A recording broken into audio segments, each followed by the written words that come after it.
ولذلك أقام ديوانا فخما للكروان، وهو ديوان هدية الكروان، لأن الكروان طائر مصري صميم، وأنا أتحدث عن النورس لأنه طائر بورسعيدي صميم. قصيدتي النوارس تقبل كل شتاء.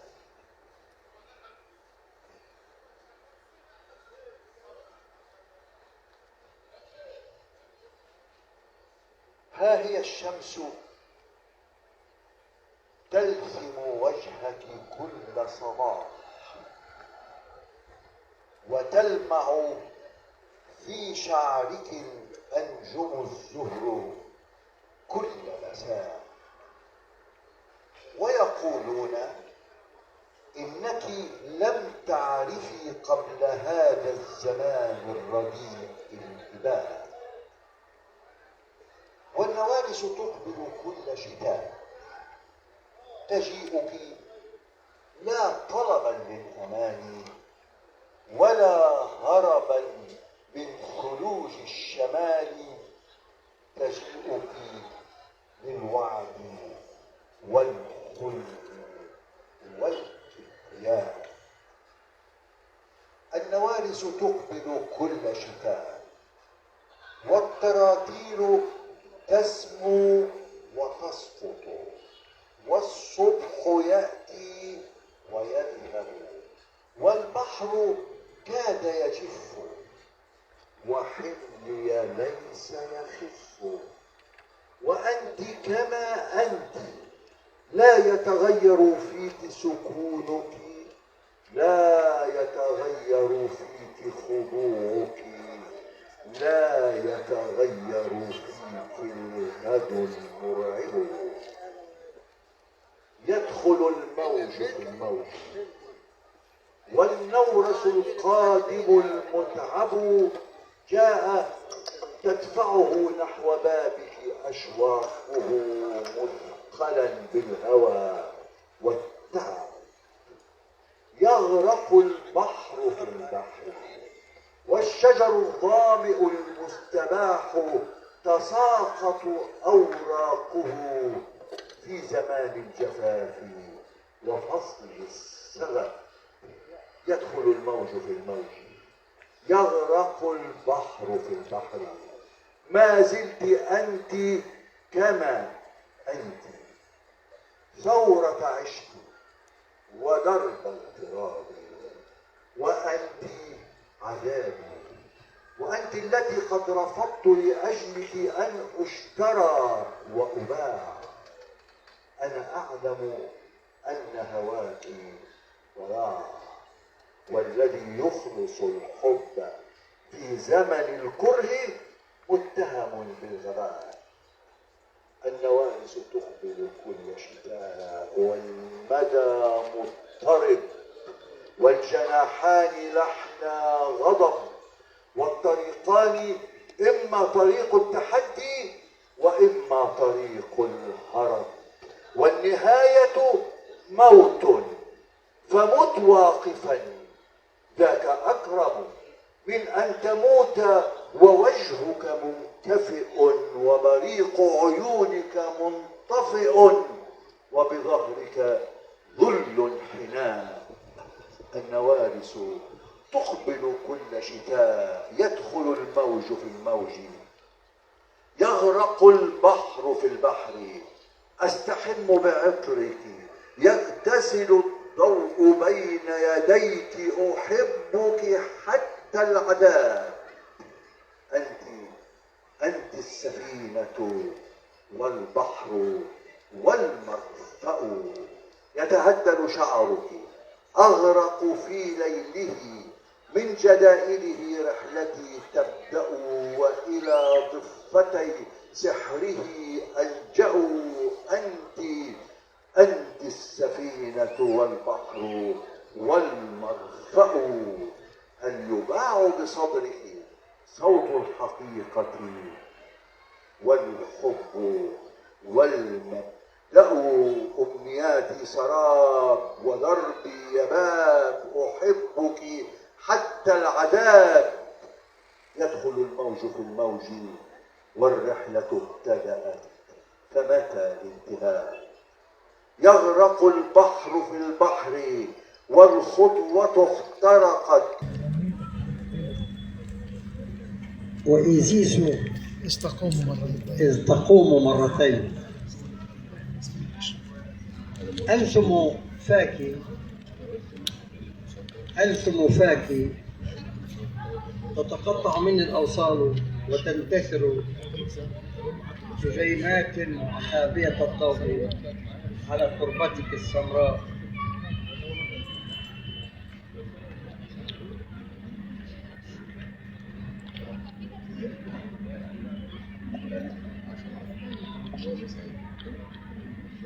وإيزيس إذ تقوم مرتين ألثم فاكي تتقطع مني الأوصال وتنتشر نجمات خابية الضوء على تربتك السمراء. ينسرب حنيني في صحراء التيه، يجمع عربيدا تسكره النشوة إذا ما تتلو عيناك الآيات الخضراء. فالتيه سراب يحتاج إلى كل العشق وكل الإيمان التافه كيما أنجو.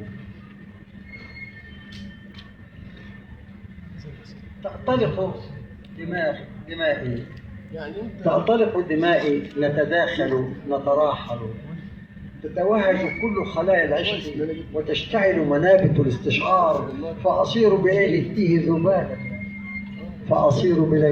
ذبالة قنديل يقتتل الظلمة. وأهدد نفسي فوق الصدر النائل، تنفجر براكين العالم فيه وتثور زلازل أعماقي، ترجفني الرغبة فيك، ترغبني الرجفة فيك، فأموت وأصحو أبقى في دائرة التيه ظلالا أبدية. فأنا سيزيف أمتلئ بقوة هذا العالم، لكن القدر الموسوم على جسدك يعرف أن أخيل الرابض في شرياني يقتل من إخمص قدمي. يا إيزيس يا فاتنتي ارتدي لي عودي، يا ذات الشعر المنسدل كثيفا بين النهدين والأقدام الناعمة الممتدة في أعماق التيه، يا باسمة الثغر عودي، لمي أشلائي المتفرقة الباردة السمراء فوق ضفاف الحلم الناشب في كبد العشق. سنعيد الخلق لسيرته الأولى وتروح أناملك الممتلئة دفئا تتلمس أعضائي، الدافئة تتلمس أعضائي.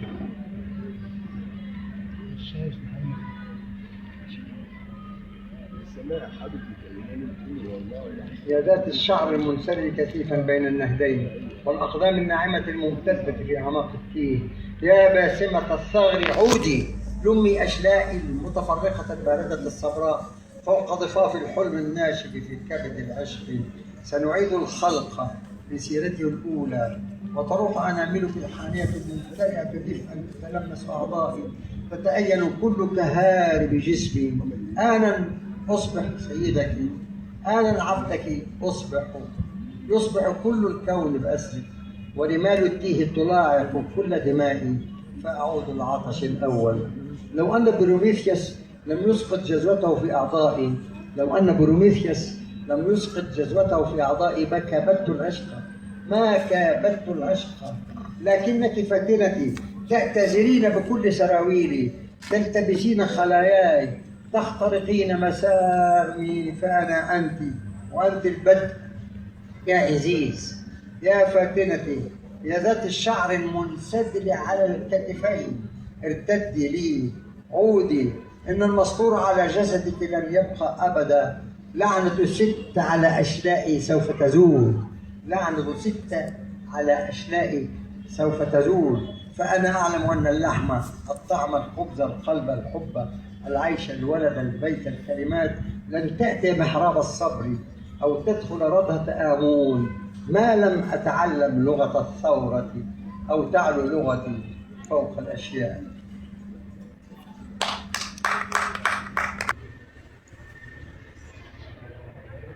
لماذا تركنا أحلامنا على الرصيف دون وداع؟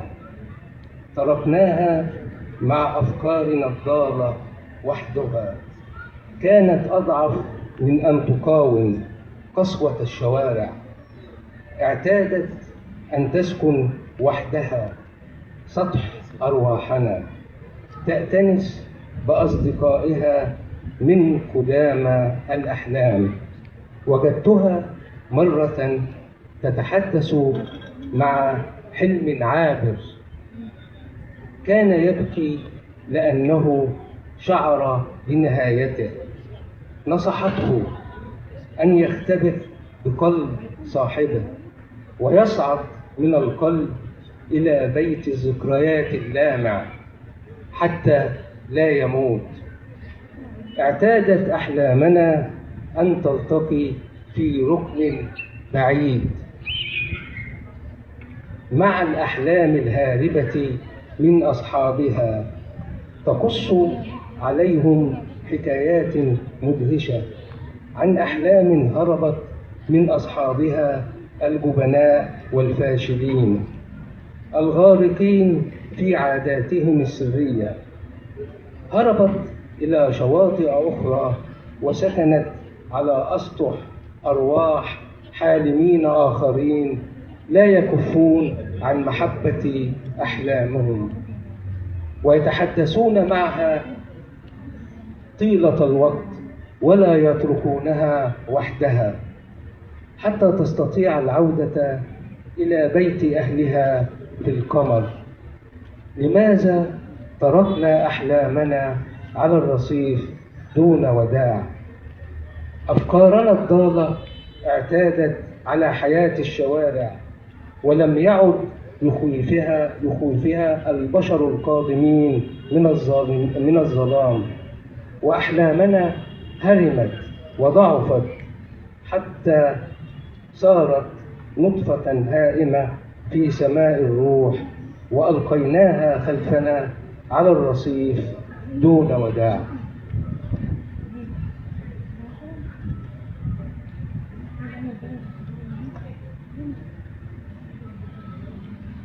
قصيدة قصيرة بعنوان ظل أبي. أبي يعيد ترتيب الأشياء كما كانت بما في ذلك روحي نفسها، ويختبئ في المرآة كي لا أراه مرة أخرى. عادت روحي بعد أن فقدت لمعانها بطريقة مهينة تليق بملاك مسكين. أسمع خلفي صوت أبي الرابض في المقابر ينشر حكاياته على وجه امرأة تترك كل صباحاتها وتذهب إلى الليل على سحائب النيل. شكرا.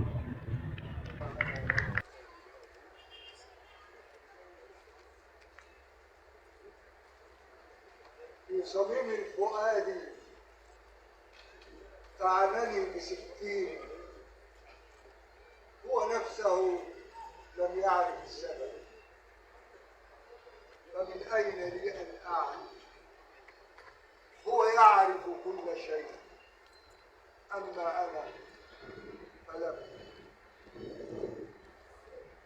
من هذا الجرح المهين كان الدم يسير ويسير، أنا نفسي لم أعرف السبب، من أين لي أن أعرف؟ هو يعرف كل شيء، أما أنا فلم.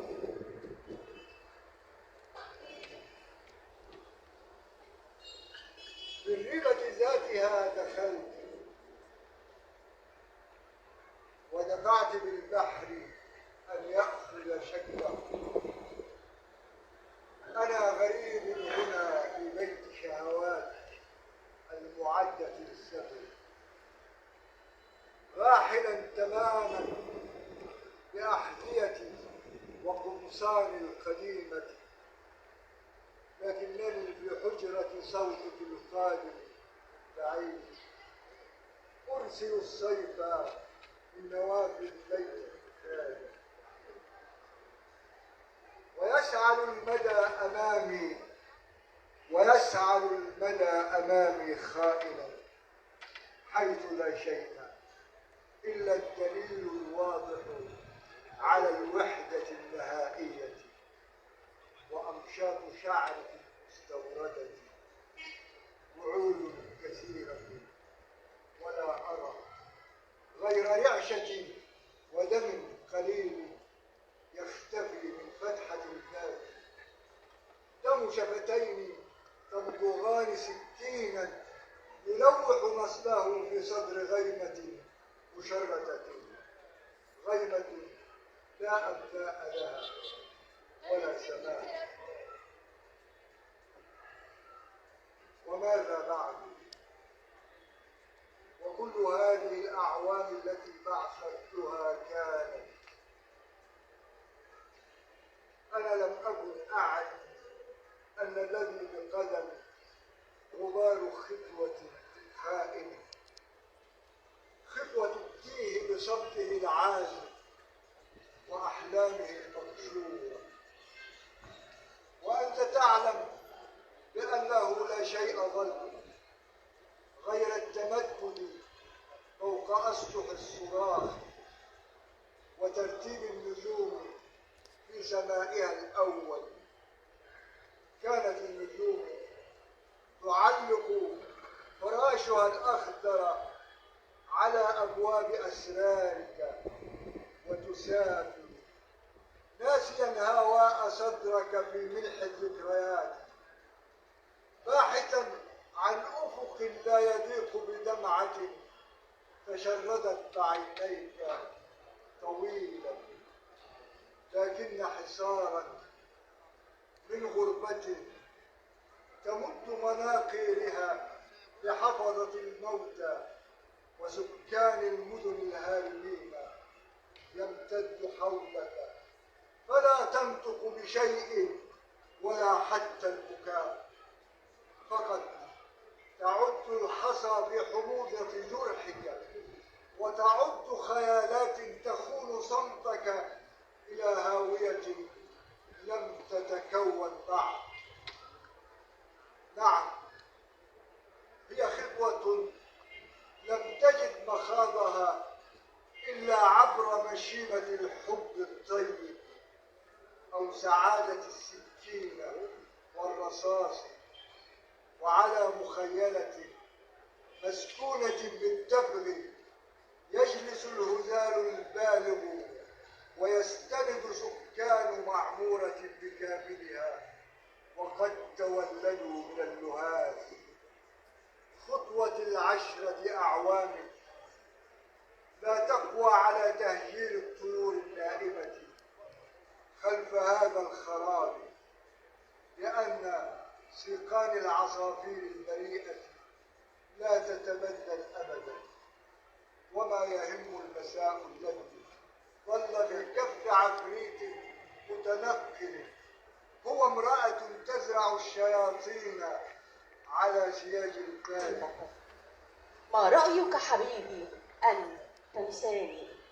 ضيع عنواني، غيب ذاكرة الوقت حيث سماء الغيم تقطر دمعا في عين القرص الداني، حيث قلوب وورد يذبل. لا تحفل، لا تشغل بالك، صافح عينيك بعيني بكلمة كاذبة وابتسامة باهتة، مد يديك لتمنحني سلاما، وأنا أجاهد كبريائي وأصافح القرار، أترك نفسي للشارع يغرقني صوت الباعة بالطرقات وأناس تدرمني بالنظرات، فأتوه بفوضى الإحساس، لأروح وأغدو وأغدو وأروح، لا شيء يريح، لا بعد ينجيني ولا لحظة قرب، إن كنت موجودا أو كنت فقد قلها وأرحني من عناء الصمت وصقيع الوقت، قلها فأضل مكاني حبيبي. وأخيرا أنا والبحر،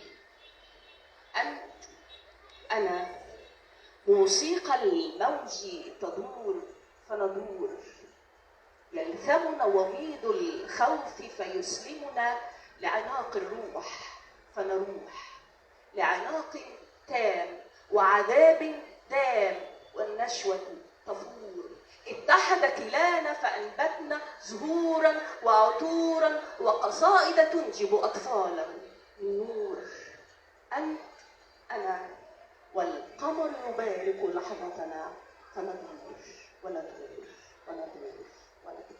سهولة دون بلاغة، وبعيدا عن أخطاء الوزن وأغلاط النحو وأقوال الفقهاء، أتحدث عن شخص مهموم بالناس، يقضي بعض الوقت ونصف الليل بين مقاهي البلدة وسط البسطاء، يسمع منهم عن أحلام الفقر وكبت القهر وحرمان اللحم ومزايا العدس وكرامات البلهاء. هذا الشخص السائر في طرقات مدينتنا يحتضن الأحلام الشبحية، تأتيه الزهرة من بعد صلاة العصر وفي العتمة حين ينام بدون عشاء أو إن شئت بدون غطاء. والكهل القابع في أقصى المقهى، ما أطول أنفاس المطحونين التعساء حين تكون الجوزة بين الكف وتحت الأسنان الثرماء، يمعن في التدخين كأن شهيقا وزفير هما آخر أحلام البؤساء. والشاب الجالس في ركن الطاولة يلعب بالنرد ويروي الرفقاء في همس عن عاهرة في أسرته تدعى. وضجيج المقهى يعلو فوق غناء الراديو وأغنية حمقاء يحمل معناها بشرى رخاء، شاي، قهوة، حلبة، كوكا كولا، ينسون هموم الأيام السوداء تحت سحاب الدخان الأزرق. تختنق الجدران الصماء، وأمام التلفاز فريق آخر يتجادل حول الماتش، وأنا أبحث في الصفحة عن برج الجوزاء. عقبات تتخطاها بسلام، تطردني قدماي من المقهى، أتسكع في الطرقات أشم هواء ألمحها كالعادة خلف الشباك. تتوارى مني دلالا أم تتوارى عني خجلا وحياء، فأواصل سيري متئدا وأدندن في همس بغناء. والله هتروق أحلى وهتبقى أحلى وأحلى، والليل يمر بطيئا جدا وكئيبا مثل وجوه التعساء. تتوقف في وجهي سيارة، تنطفئ جميع الأضواء، يأتي الشرطي ليسألني عن أسباب السهر لهذا الوقت وعن سيري فأجيب يقاطعني في استهزاء: ألديك بطاقة يا هذا أم تأتنس الليلة بالسجناء؟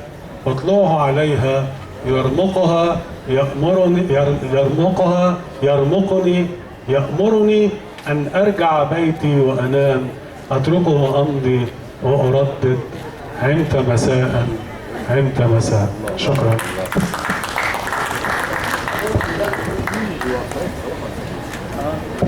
شكرا لشاعرنا الأستاذ السيد السمري. وننتقل الآن إلى صوت شعري آخر، صوت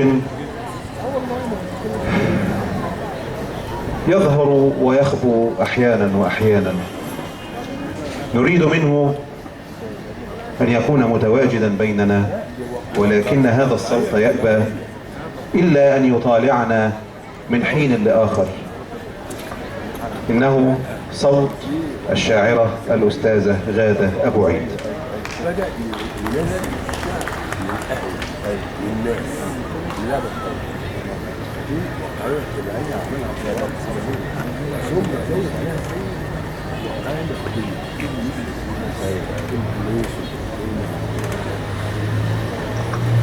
بيحاول يكسر اشياء لغه الناس. ده اجمل حاجه. لا ده الصعب خالص. ده اجمل حاجه العاميه او السنه الممكن اللي هو الفصل.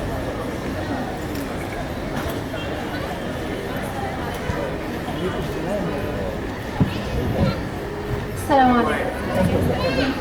كل سنة وانتم طيبين، يا رب كده دايما متجمعين في رحاب الشارع.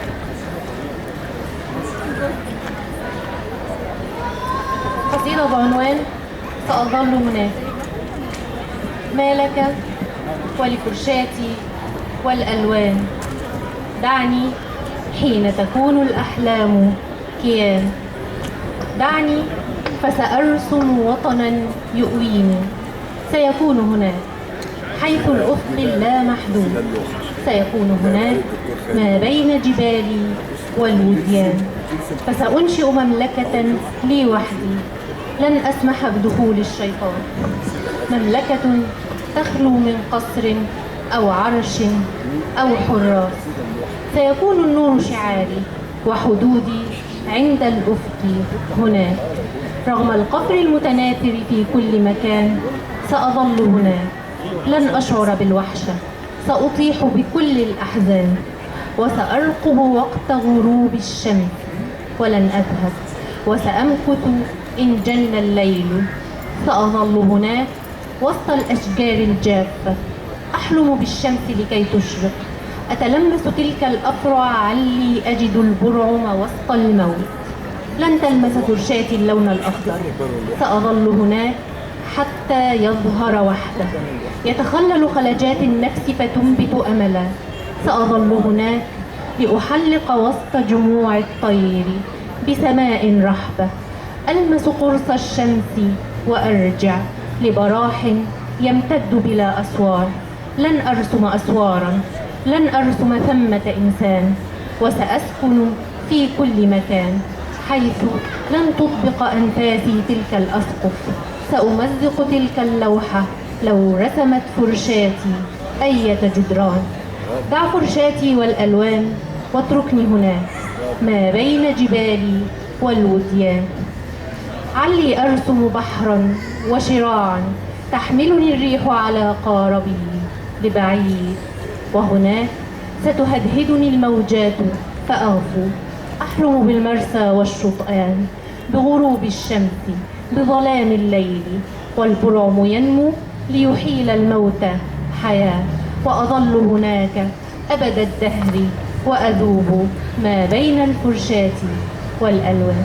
شكرا، كل سنة وانتم طيبين.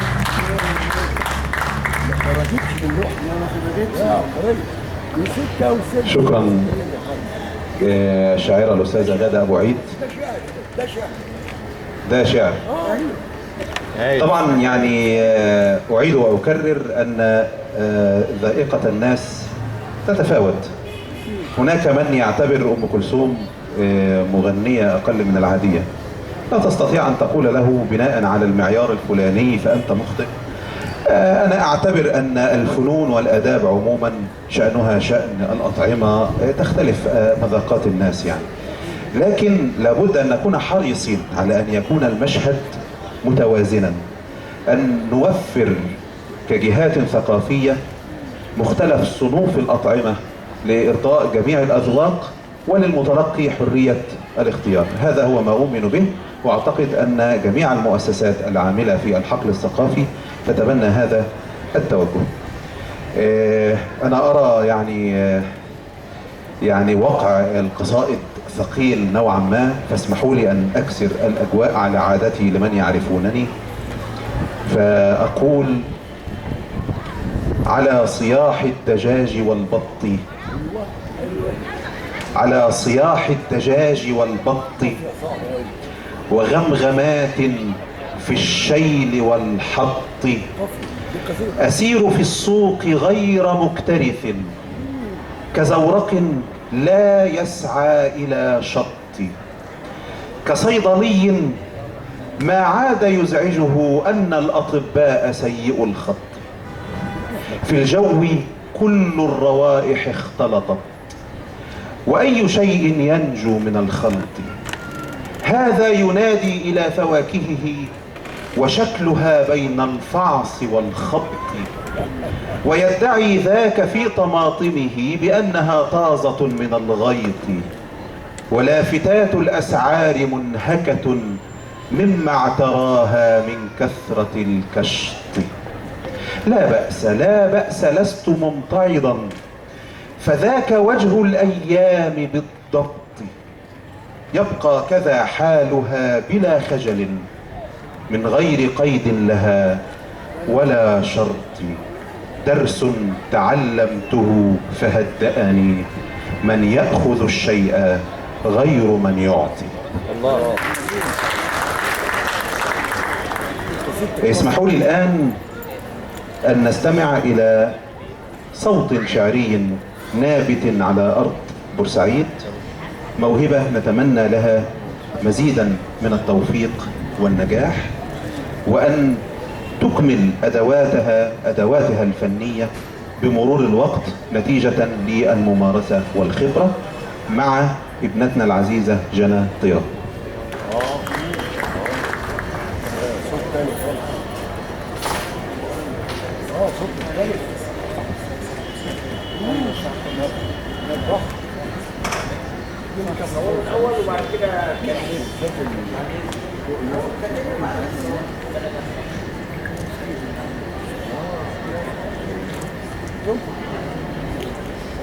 الذروة الأخيرة. لا ايوه صوت. الذروة الأخيرة. كم تبدو جميلا يا أنا بين أحضان الموتى.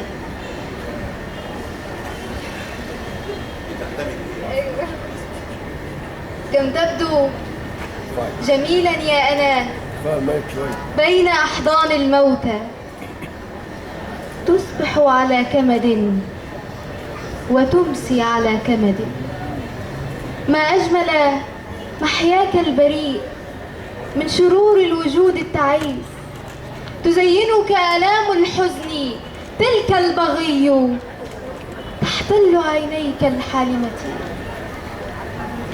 تفوح منك طفولة مدنسة بالقهر، تبلل أحلامك بماء فقير السعادة، شهيد حياة مبهمة الملمح. جميل يا أنا بين تيه الأرض وغفران السماء. تسكن جسدك أشباه الحياة ولا تفلح. تراتيل الملائكة لتخرج منهم وتخفو بسلام. تعشق القطط، لكنك كلما لمحت ذيلا يراقص الحياة هربت فأرا تلتمس النجاة. تائه أنت في حنات الحياة، تصافح الجدران وتحادث الكؤوس، وتظن أنك غدوت مدنسا بتبغي راقصات التعري، وتتناثر كل جدرانك أمام أعين الساقي. خضراء كانت أم غير، ولكنك كنت مخمورا مسجونا في حانة حزنك، تراقص المقاعد، تغني أغنية اعتادت غرفتك أن تهمسها. فدع للعواهر جبال الحزن، وخذ منهن فتاة السعادة ورشفة اللذة.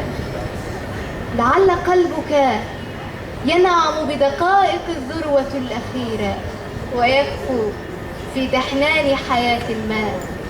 لعل قلبك ينعم بدقائق الذروة الأخيرة ويخفو في تحنان حياة ما. شكرا يا جنى. العواهد هنا جمع الجمع. جمع الجمع.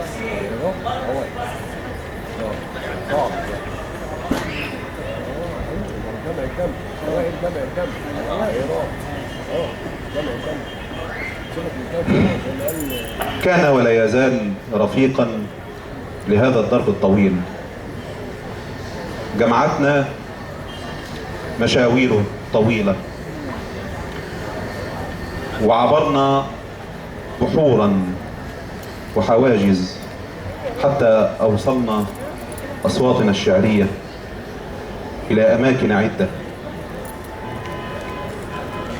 ولا يزال قابضا على جمر القصيدة رغم هذه التحديات واختلاف الأذواق. إنه صديقنا الشاعر الدكتور نزار البيومي.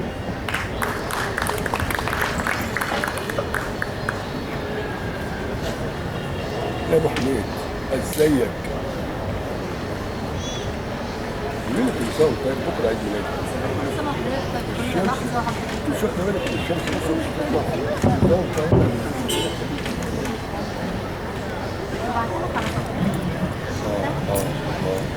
وعلى طول تحيه. بس لما تشوفيني تقولي كل سنه وانت طيب. كل لحظه وعشرتك طيب. الله كلام شبه اللي بجد شبهه.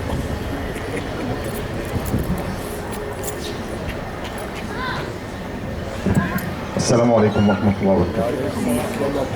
شكرا للسادة الحضور، وشكرا جزيلا لهذه الدعوة الكريمة، وشكرا لأخي وصديقي رفيق الدرب الشاعر الكبير أحمد الأقطش.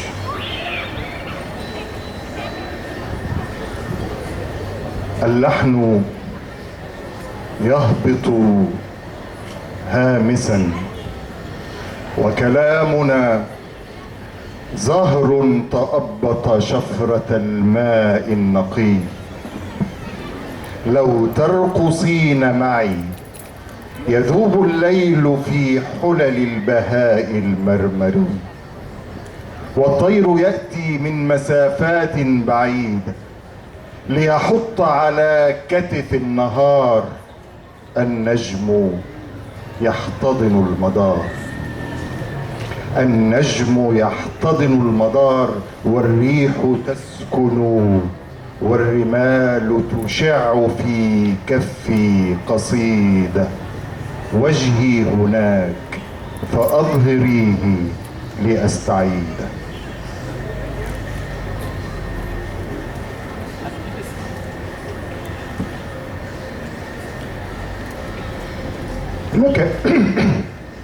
لك النشيج المر والأفق اليباب والكؤوس المترعة. سفينة حطت هنا عقدا فعقدا ما استراحت أو تخلت برهة عنها الغيوم.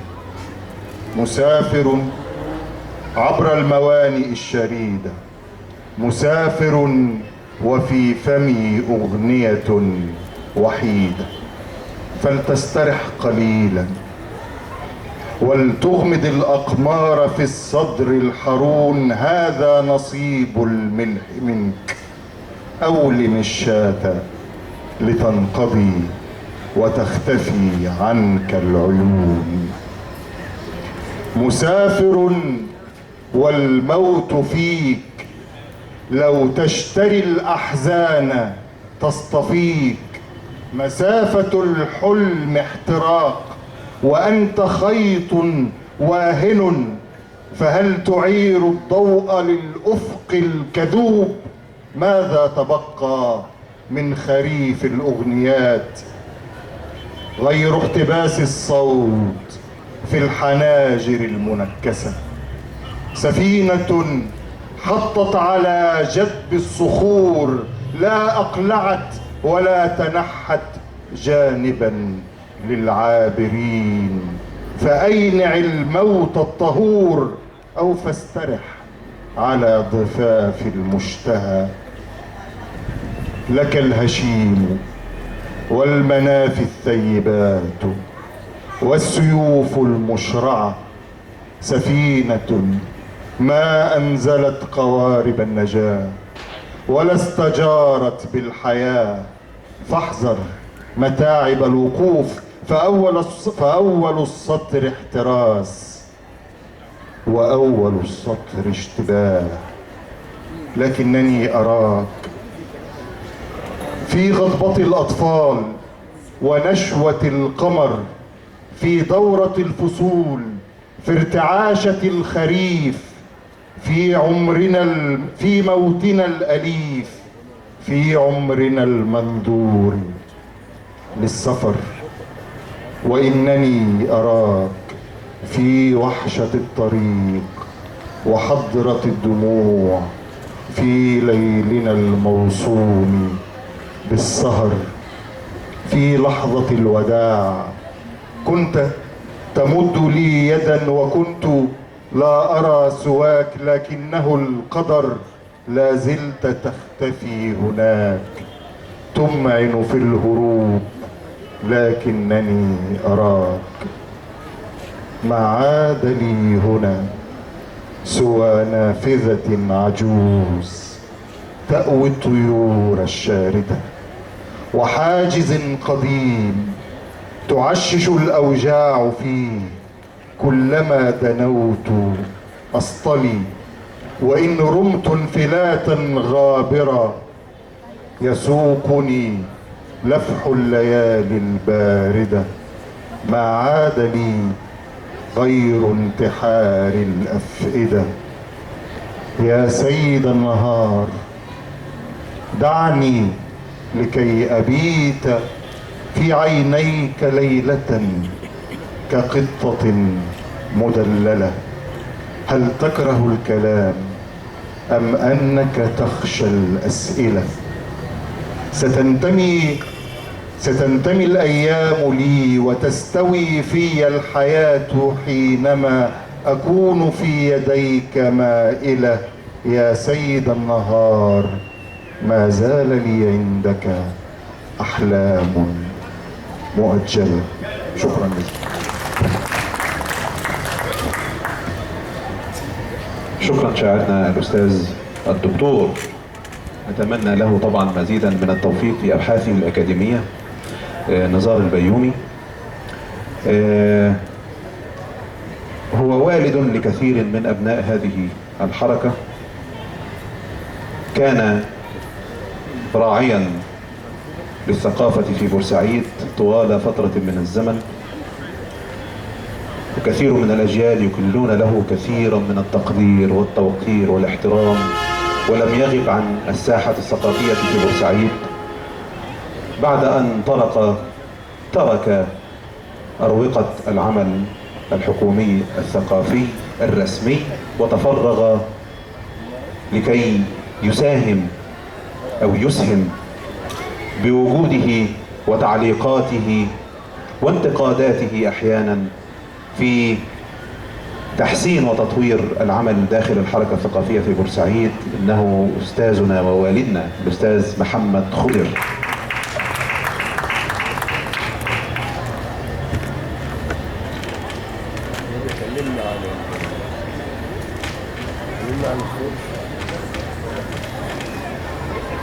كل ده كتير عليا والله. عرائس السماء لم تزل نافذة في الأفق البعيد ملوحة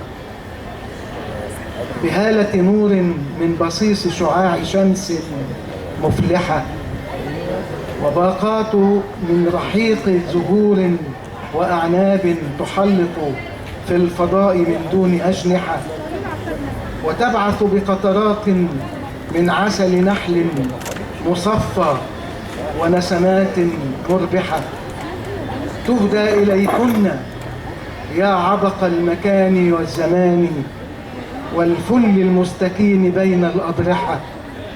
في جنة الخلد عمتن شهيدات لقمة العيش العفيفة الشريفة الكريمة الصالحة. عرائس السماء بأرواحكن تغردن في الأفق الرحيب وتصدحن بالتسابيح والعطايا الربانية المانحة.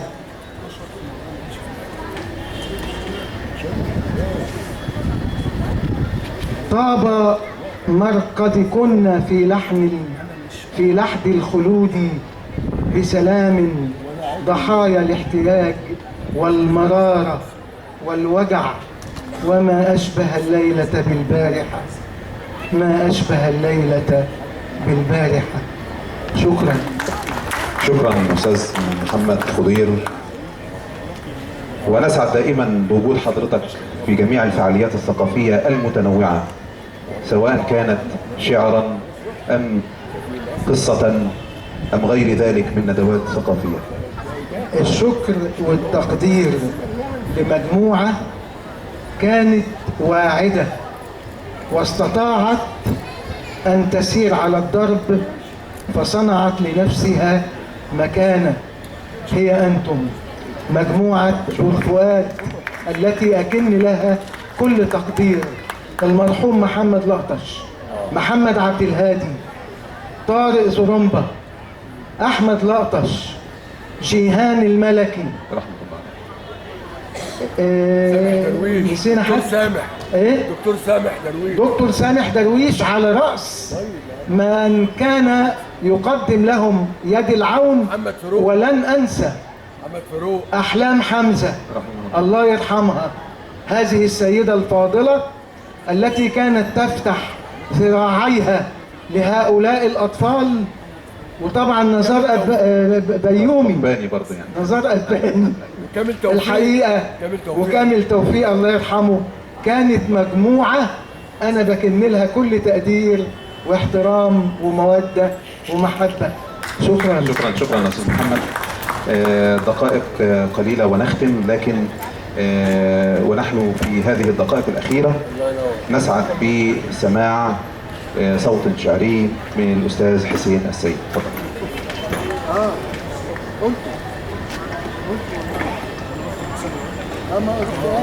لا قال كان محمد لسه جايه اقول له فين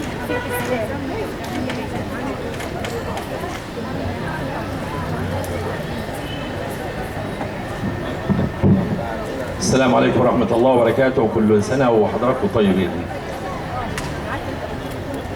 دعوة للحب، فما أجمل أن نلتقي على حب. إني أحبك فاتركي تلك الحيل، إني أحبك فاتركي تلك الحيل، لا تهربي فالقلب تفضحه المكل. ولقد رأيت من العيون حديثها، ورأيت فيها أن تشتهي صوت القبل. ويداك تهوى أن تعانك موجتي، والقلب يحيا بين أحضان الأمل. يا ابنة الخالة التي أحببتها، لا تخجلي وتعلمي فن الغزل. وضعي فؤادك فوق صدري واحلمي، فالعمر محدود الأجل. قدر أراد لنا الهوى، فلا مفر من القضاء ولا وجل. شكرا.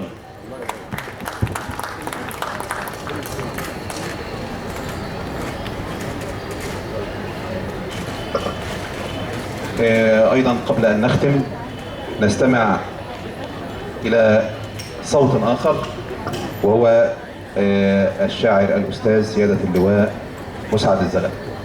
تفضل. طبعا أن يعني لا يخفى عليكم أن هذه الليلة هي عرس أدبي شعري. نحب دائما إرضاء الجميع، وأن نقضي أمسية جميلة، وأن يعني ننصرف بعد هذه الفعالية إن شاء الله انصرافا جميلا. تفضل.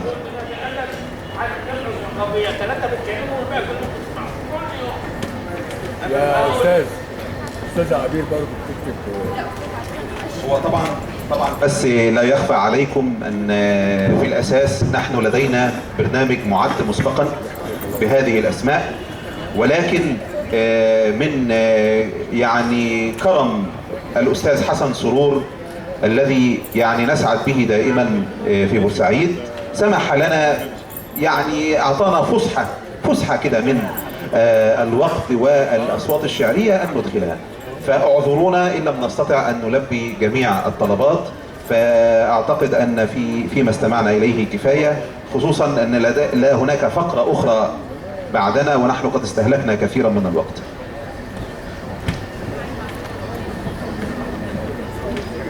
بسم الله الرحمن الرحيم. في رحاب عاشق الأنثى، في رحاب عاشق الأنثى نزار، إليك يا نزار، وفي رحاب الله طبعا دلوقتي. أيها الطفل المتوج بالحلم والكلمات والفضول والفوضى الجميلة، مزاحك رائع في كل وقت وقلبك من قماش الفصول. لم تكن بيننا شاعرا بل العاشق الأوحد والنبي المطارد. ربما غيبك النقد المبرمج لكنك وحدك الحاضر في زفاف القصيد، وعمرك ملكة الشعر إلى ما لا نهاية. يا لمقدرة نزفك الممزوج بالحبر والورد وأجساد النساء. ألغيت كل مواعيدك المكتوبة بدم الوقت، وعنوانك الدائم فم الوردة واضطراب البحر والمطر الغزير. أيها الفتى النرجسي، كنت تحاكم الوطن بجرح غائر ثم ترشقه بالورود والشعر وضفائر النساء. ذهبت هادئا كما الماء إلى اللا عودة المفجعة.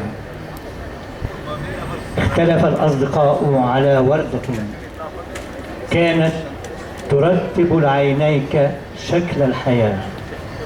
شاخت أبجدية العصر، وكان لطفولة عينيك كل الكلام متجنيا يحاكمك العصر، فتدافع عنك الفراشات والورود والقوافي، وفي نشوة يروي قصائدك البحر والطير وأجمل النساء.